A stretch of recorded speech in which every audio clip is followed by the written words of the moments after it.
mucho más importantes. Y no me referiré necesariamente o exclusivamente a eso de no sentirse bien frente a ciertas cosas o cuando enfrenta ciertas situaciones. Alguien le preguntó a una señora, ¿qué hace usted cuando se encuentra en un basurero emocional? Y ella contestó, pues para olvidarme del asunto, voy y me compro un sombrero. Su esposo, al escuchar decir eso, hizo el siguiente comentario. Ahora me explico por qué tus sombreros son tan raros. Hay ocasiones en que nos desanimamos cuando no estamos felices acerca de algo o de alguien. O cuando perdemos el trabajo o tenemos un accidente de tránsito. O cuando alguien nos dice algo negativo sobre nosotros. Pero no me refiero a esto. Hablo de la depresión, ese profundo sentimiento de desesperación que a veces puede convertirse en algo terrible y horrible. Es un asunto que envía gente a los hospitales o causa que las personas simplemente desaparezcan de su círculo social. En ocasiones, cuando nos sentimos mal, es como si estuviéramos en una tormenta. Llega y se va. Pero la depresión es como una neblina que está constantemente presente, bloqueando el sol que trata de llegar a nuestras vidas. Y quiero que piense conmigo primero en lo que voy a llamar el serio problema de la depresión. Ahora sí, veamos el Salmo 42:5. ¿Por qué te abates, oh alma mía, y te turbas dentro de mí? El rey David escribió estas palabras. Y él estaba deprimido, y estaba hablando consigo mismo. Hago un breve paréntesis aquí para informarle que el Instituto Nacional de Salud Mental reportó que la depresión es, tristemente, un negocio de más de $1 billón anuales.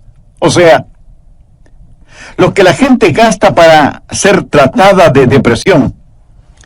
Y en lo que yo investigué para preparar este mensaje, descubrí que hay millones de norteamericanos que sufren de depresión, y supongo que esa es una lamentable realidad en todos los países del mundo. ¿Sabe usted que es muy difícil animar a una persona que sufre de depresión? Tal pareciera que nada le hace sentir mejor. Por eso digo que la depresión es un problema serio, y quiero compartir con usted una lista que encontré que describe lo que es la depresión. Esta lista le revelará si usted o un miembro de su familia o algún amigo sufre los efectos de la depresión. La depresión es un sentimiento de pasividad y apatía, un continuo estado de tristeza, una actitud de que nada está bien, o peor aún, nada vale la pena. Es un constante estado de desesperanza, un sentimiento de que a nadie le importo, o nadie me entiende, nadie me acepta. Es vivir en un constante estado de preocupación y de ansiedad. Eso es depresión. ¿Quiere saber si usted está deprimido? Aquí está la lista para que se haga una honesta evaluación.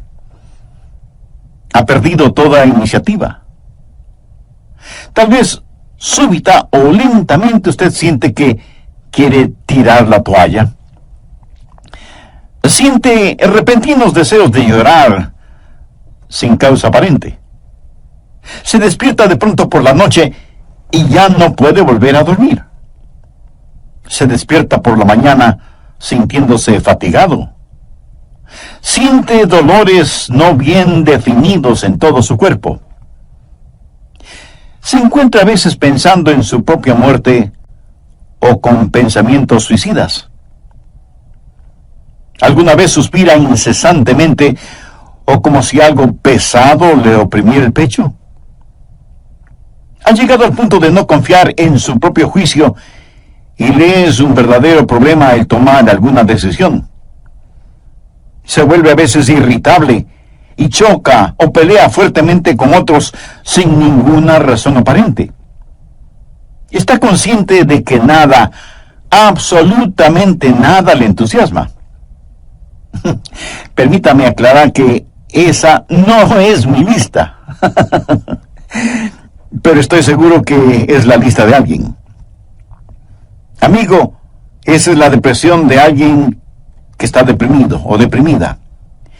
Y a lo mejor alguno de quienes me escucha dirá, pastor, ese mensaje no es para mí porque yo no estoy deprimido. Felicitaciones. Pero sabe, alguien que usted conoce lo está. Y usted puede ayudar a ese alguien. ¿Está seguro o segura que usted no necesita ayuda en esta área? ¿Cómo puede levantarse cuando está caído? La depresión es una enfermedad mortal que manda a mucha gente a los hospitales y a otros a la tumba. Es la tercera causa de mortalidad en ciertas categorías y edades. Aquellos que hemos estado en el ministerio el tiempo suficiente, sabemos cuando vamos a una tumba a enterrar a un cónyuge, que no pasará mucho tiempo sin que tengamos que enterrar al otro. Y si usted me dice, oh, eso pasa con los incrédulos porque no saben lo que nosotros sabemos. Permítame decirle algo.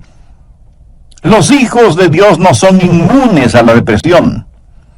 Moisés, ese gran líder del pueblo de Dios, experimentó tal estado de depresión que le pidió a Dios que lo matara. Jonás, poderoso profeta de Dios, también le pidió a Dios que le quitara la vida. Y Elías, sentado bajo la sombra del árbol, deseaba más bien estar muerto. El apóstol Pablo habla de sí mismo en su estado de depresión o de desesperación por estar vivo. Y Juan el Bautista estuvo en un calabozo. No una mazmorra literal, sino en un calabozo de desesperación. Juan el Bautista, el heraldo del Señor Jesucristo, llegó a dudar si Jesús era el Mesías. Y en las páginas de la historia encontramos que grandes hombres sufrieron depresión. Quienes predicamos la palabra de Dios, pensamos que Carlos Spurgeon fue uno de los más grandes predicadores que han existido. Pero este gran hombre lleno de viveza y calor humano tuvo períodos de depresión. Y en el área de la política, Winston Churchill fue el gran estadista que tuvo que dirigir Inglaterra durante la Segunda Guerra Mundial. Indiscutible líder, a veces tenía ataques de depresión tan grandes que no atendía a nadie en su oficina. Y él se refería a la depresión como el gran perro negro que me tiene entre sus fauces. Cuando el rey David en el Salmo 42:5 dice, ¿por qué te abates, oh alma mía, y te turbas dentro de mí? Exteriormente, cuando esto sucedió, él tenía la razón de estar deprimido. Perdió a su hijo Absalón, a quien amaba profundamente, a pesar de que Absalón se sublevó contra su padre, lo traicionó, trató de arrebatarle el reino, y David tuvo que huir para salvar su propia vida. Luego Absalón muere trágicamente. En 2 Samuel 18:33 leemos, entonces el rey se turbó y subió a la sala de la puerta y lloró, y yendo decía así, hijo mío, Absalón, ¿quién me diera que muriera yo en lugar de ti? Absalón, hijo mío, hijo mío. David huyó para salvar la vida. Él debía ser el rey. Pero perdió su fortuna, perdió su hogar, perdió su poder, perdió todo respaldo financiero. Y como si todo esto fuera poco, David pecó contra Dios. Cometió un horrible, terrible pecado que le costó la vida a su tierno hijo. Y luego su hija fue violada por su propio hermano. Y tuvo una esposa que fue asaltada sexualmente. Y ahora su hijo rebelde, Absalón, había encontrado la muerte en forma trágica. La nación sobre la cual David se suponía que era rey estaba en turbulencia. Así que exteriormente David tenía toda la razón para estar deprimido. Las cosas no podían estar peor que lo que estaban. ¿Por qué te abates, oh alma mía, y te turbas dentro de mí? Este salmo es un caso clínico de depresión. En primer lugar, David tuvo lo que yo llamo sequedad espiritual. Miremos, por favor, los primeros 2 versos de este Salmo 42. Como el ciervo brama por las corrientes de las aguas, así clama por ti, oh Dios, el alma mía. Mi alma tiene sed de Dios, del Dios vivo. ¿Cuándo vendré y me presentaré delante de Dios? David está sediento de Dios, pero siente como que si Dios estuviera lejano. David se siente como un ciervo rodeado por una jauría de perros de caza. Siente su sequedad espiritual, siente el temblar de su alma y piensa que a lo mejor Dios ya se olvidó de él. Mire lo que dice en el verso 9. Diré a Dios, roca mía, ¿por qué te has olvidado de mí? David está sediento de Dios, pero Dios parece que estuviera a años luz de distancia. ¿Dónde estás tú, Dios? ¿Por qué te has olvidado de mí? Sequedad espiritual. Dios no se había olvidado de él. Ese no es el punto. Y el rey continúa su lamento en el verso 3 diciendo, fueron mis lágrimas mi pan de día y de noche. Y aquí me imagino a David llorando incontrolablemente, este poderoso hombre de Dios, ahora llorando como una criatura. Todos tenemos momentos de tristeza, pero no siempre de llanto incontrolable, aunque puede ser así. Eso es un signo de depresión. No es como una lluvia de verano que cae y desaparece rápidamente, sino que es más bien como una neblina continua durante el día nublado. David siente vergüenza y se siente derrotado. Mire lo que dice en el verso 3. Fueron mis lágrimas mi pan de día y de noche, mientras me dicen todos los días, ¿dónde está tu Dios? Él sabe que sus enemigos están burlándose de él. Y está avergonzado. Se siente como un indigno testigo de Dios, y por supuesto que lo fue. Sabe, a veces, aun estando en evidente pecado, tratamos de testificar, pero no tenemos ni el poder ni el gozo para hacerlo, y no tenemos la victoria, y esto aumenta nuestra vergüenza. El sentido de culpa de David le hizo pensar que era una desgracia delante de Dios. Y todo era peor por las recurrencias de sus memorias. Mire lo que dice en el verso 4. Me acuerdo de estas cosas y derramo mi alma dentro de mí. De cómo yo fui con la multitud y la conduje hasta la casa de Dios, entre voces de alegría y de alabanza del pueblo en fiesta.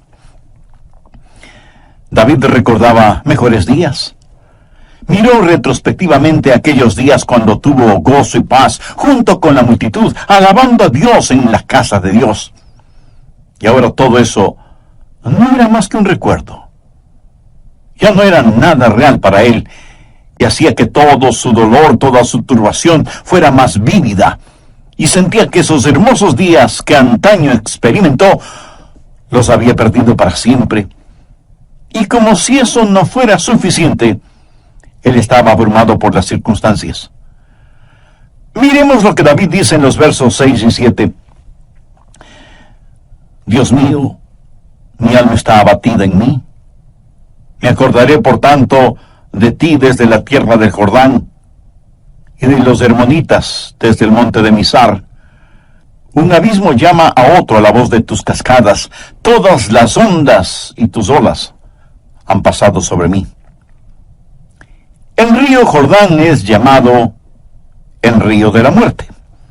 La palabra Jordán literalmente significa descenso y juzgamiento. Comienza en el monte Hermón, que está casi a 3.000 metros sobre el nivel del mar, y desciende por un tortuoso camino hacia el Mar Muerto. El Mar Muerto está a casi 450 metros por debajo del nivel del mar. Y el río Jordán fluye hacia el Mar Muerto para no volver a aparecer.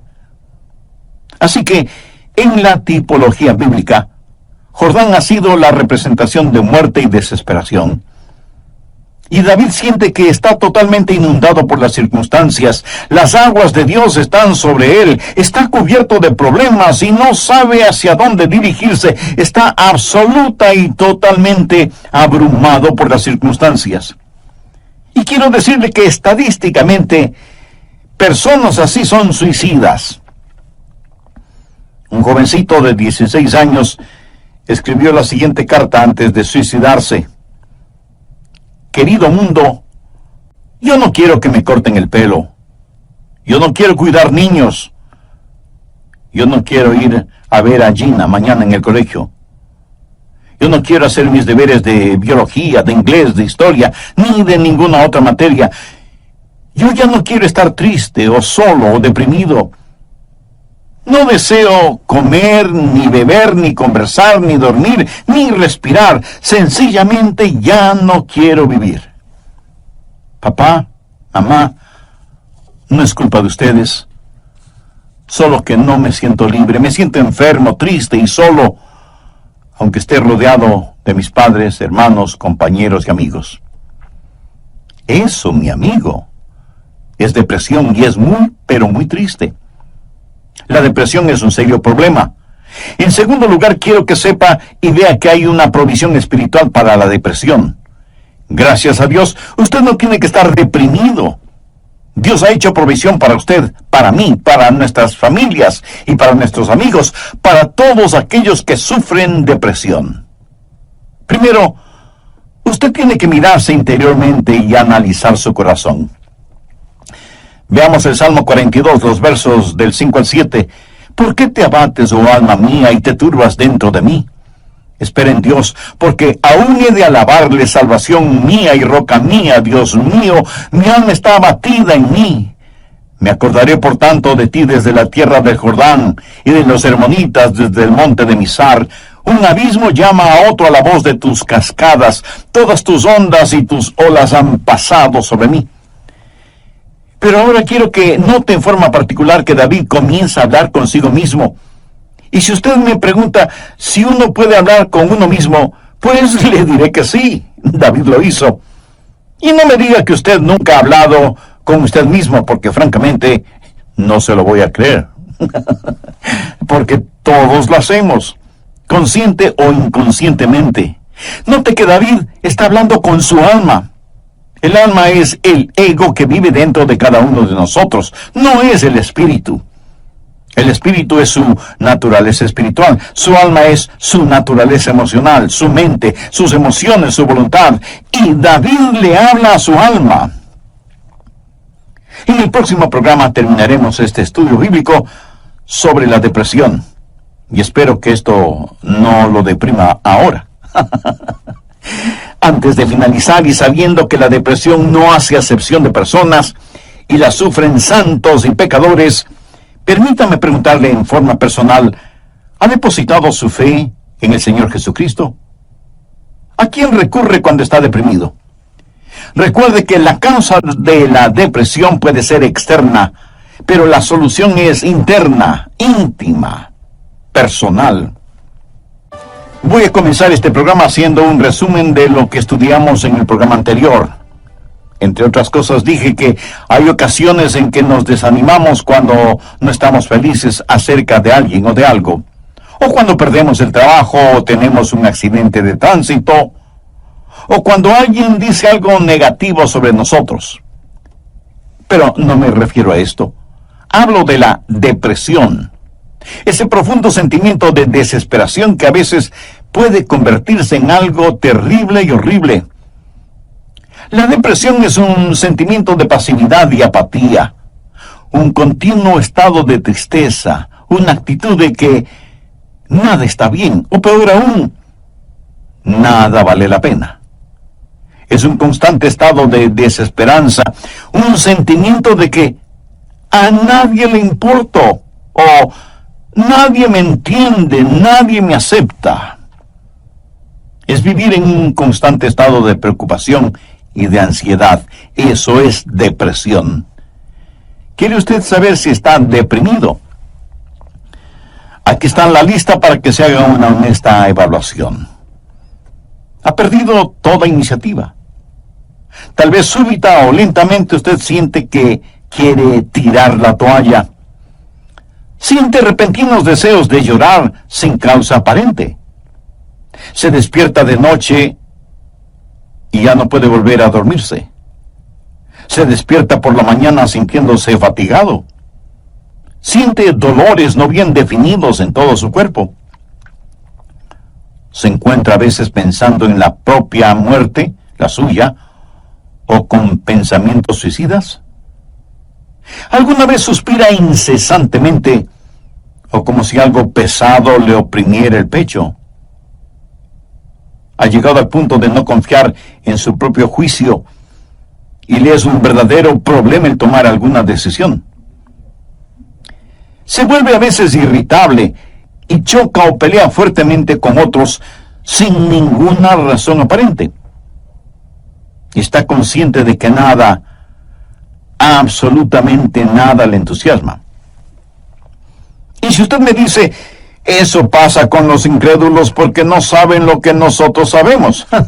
Permítame decirle algo, los hijos de Dios no son inmunes a la depresión. Moisés, ese gran líder del pueblo de Dios, experimentó tal estado de depresión que él le pidió a Dios que lo matara. Jonás, poderoso profeta de Dios, también le pidió a Dios que le quitara la vida. Y Elías, sentado bajo la sombra de un árbol, deseaba más bien estar muerto.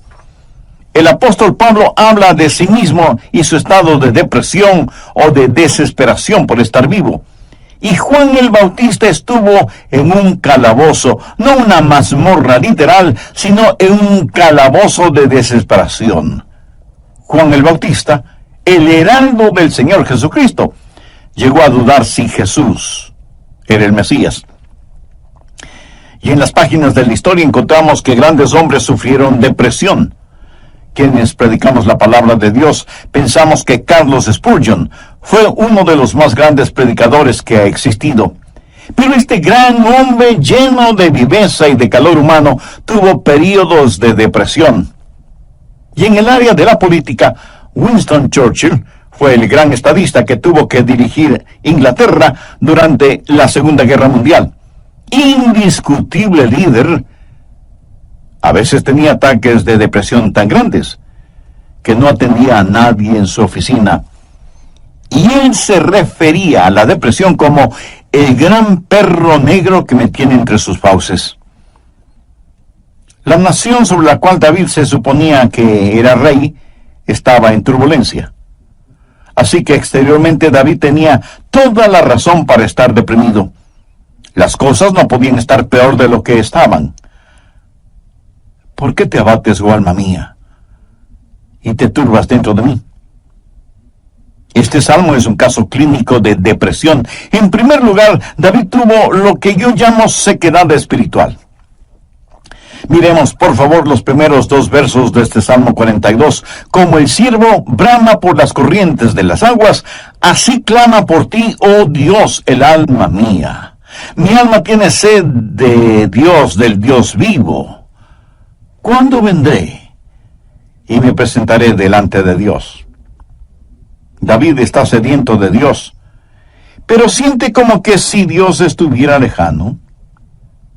David se siente como un ciervo rodeado por una jauría de perros de caza, siente su sequedad espiritual, siente el temblar de su alma y piensa que a lo mejor Dios ya se ha olvidado de él. Mire lo que dice en el verso 9, diré a Dios, roca mía, ¿por qué te has olvidado de mí?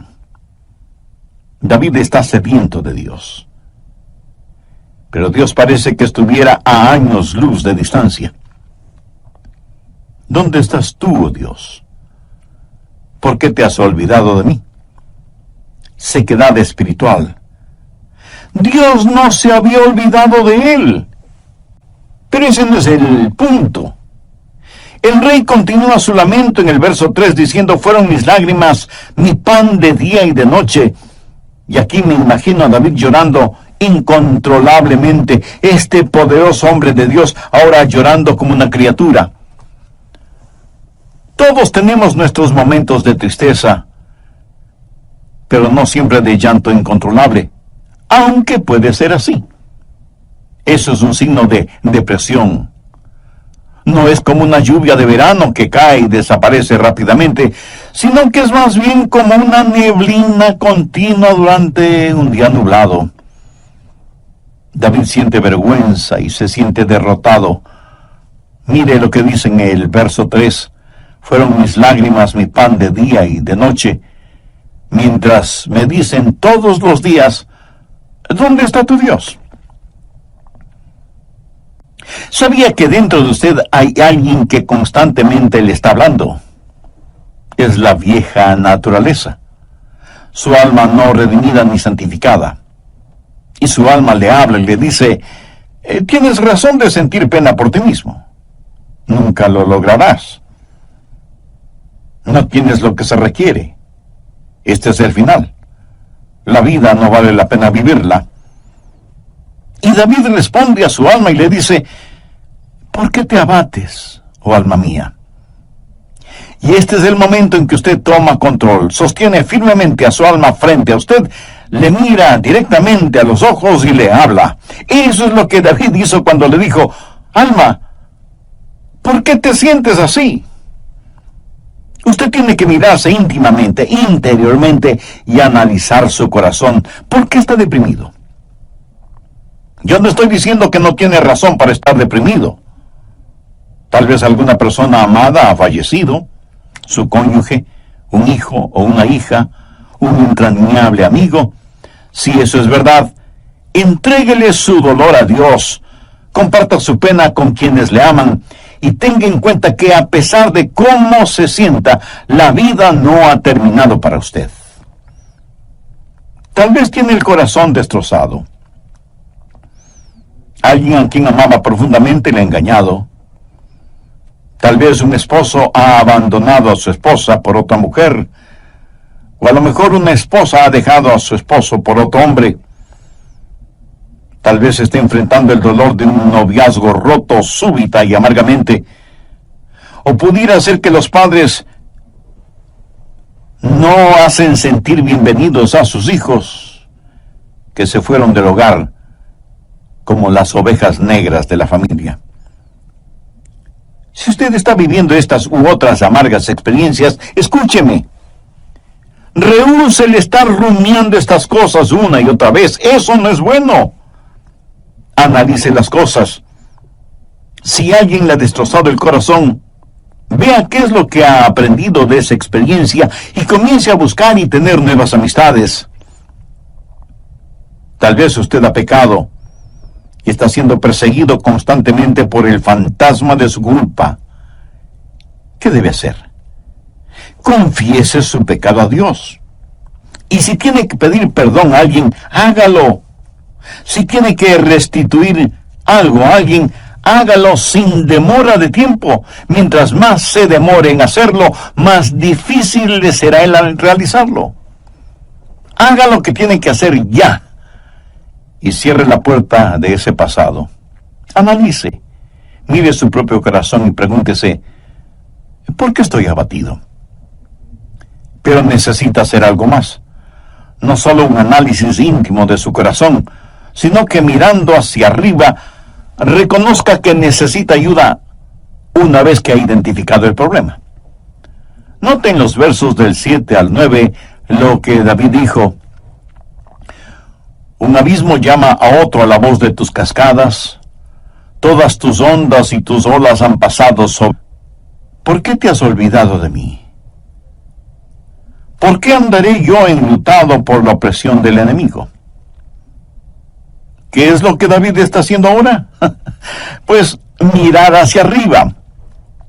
No solo interiormente para ver por qué me siento así, sino mirar hacia Dios y decir, Dios, tú eres mi ayuda y mi esperanza. Tú me cubrirás con tu misericordia. Oh, qué amigo nos es Cristo. Él llevó nuestro dolor.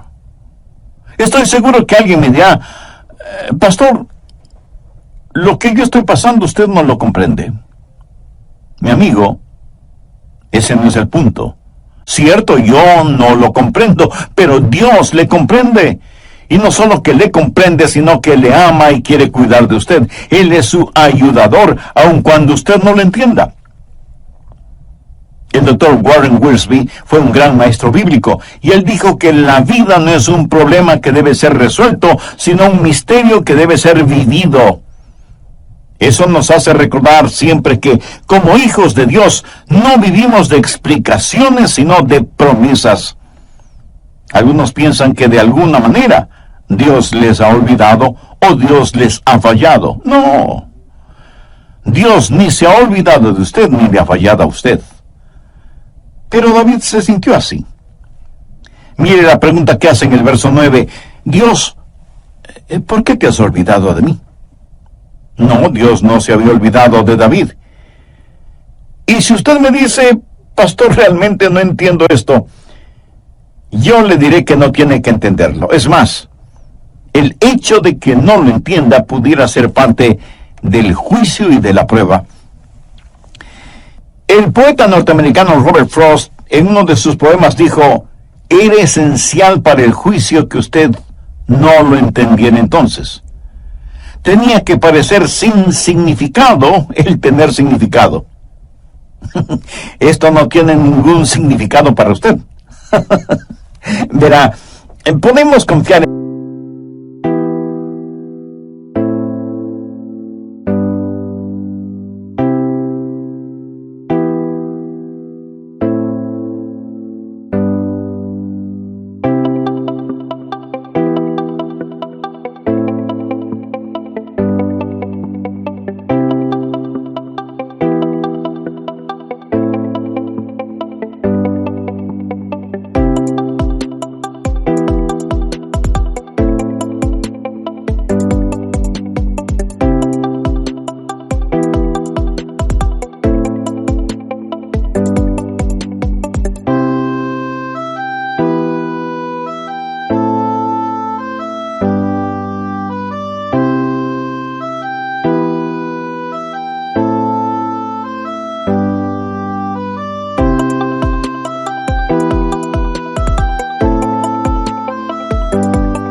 Dios para cualquier cosa si entendiéramos el porqué.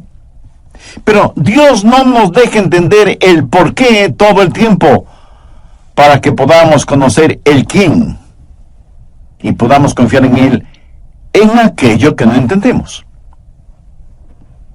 Andrew Murray fue un extraordinario hombre de Dios y dijo lo siguiente: en tiempos de problemas, aquellos que confían en Dios deben primero decir: Él me trajo hasta aquí. Es por su voluntad que me encuentro en esta situación. Y Él me mantendrá aquí en su amor y me dará la gracia en este juicio para comportarme como su hijo. Él hará que este juicio sea una bendición, enseñándome las lecciones que Él quiere que aprenda y trabajando bajo su gracia ya concedida. Finalmente, en su tiempo, Él le librará nuevamente. ¿Cómo y cuándo? Bueno, solo Él lo sabe. Así que cuando usted está en dificultades, diga: estoy aquí primero por la voluntad de Dios, segundo bajo su cuidado, tercero bajo su entrenamiento y cuarto en su tiempo. Alguien dijo: Dios es demasiado bueno para no ser bondadoso, demasiado sabio como para cometer errores. Y cuando no podamos ver su mano, podemos confiar en su corazón. Mírese interiormente y analice su corazón. Salmo 42:11. ¿Por qué te abates, oh alma mía? ¿Y por qué te turbas dentro de mí? Espera en Dios, porque aún he de alabarle. Y Dios quiere que le diga a alguien que me esté escuchando este momento, sin que importe cuán difíciles sean las circunstancias, que Dios está con usted. No pierda la esperanza. Dios tiene un futuro lleno de esperanza para usted.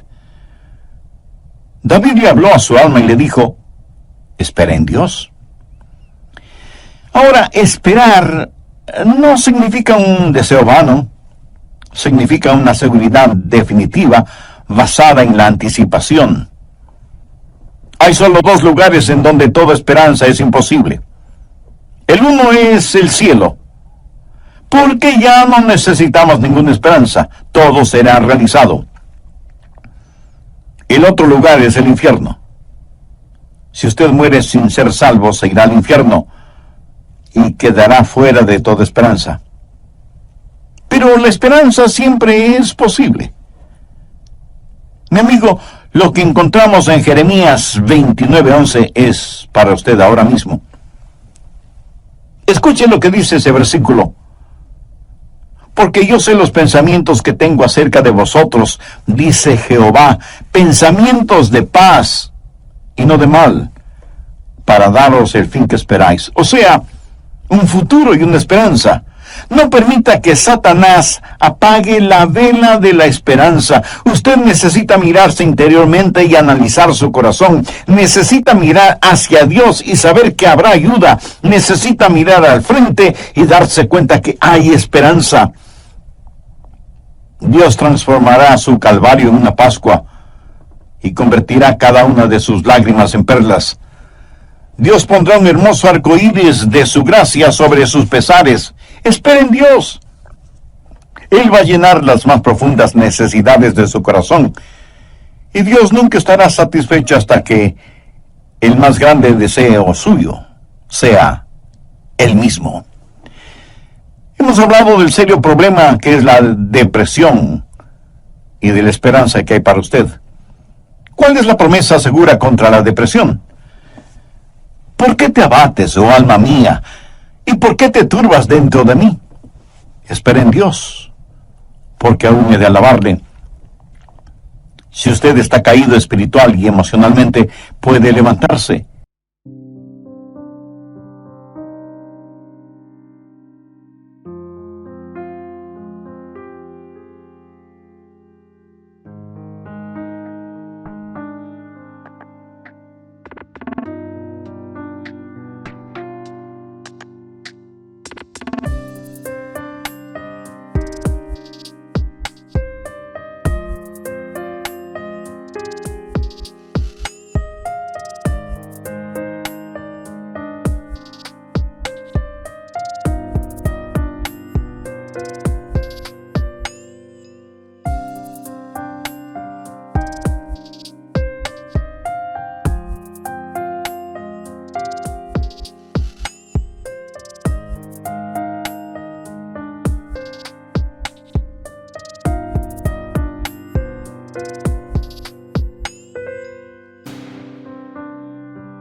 Y si hoy se siente deprimido, recuerde que Dios le ama. Ni una hoja cae al suelo sin que Él lo sepa. Sé que a veces abrazamos a las personas, les damos unas palmaditas en la espalda y les decimos que las cosas van a mejorar. Pero, mi amiga, mi amigo, escúcheme. Aparte de Jesús, no hay una verdadera esperanza para el mundo. Anoche, mientras meditaba en este mensaje que estoy compartiendo con usted, dije, Señor, no quiero hablar sobre la depresión. Quiero hablar más bien sobre algo feliz o algo realmente animador. Y el Señor me dijo, Adrián, hay alguien que necesita escuchar ese mensaje. Hay muchas personas sufriendo de depresión. Debes entregar ese mensaje.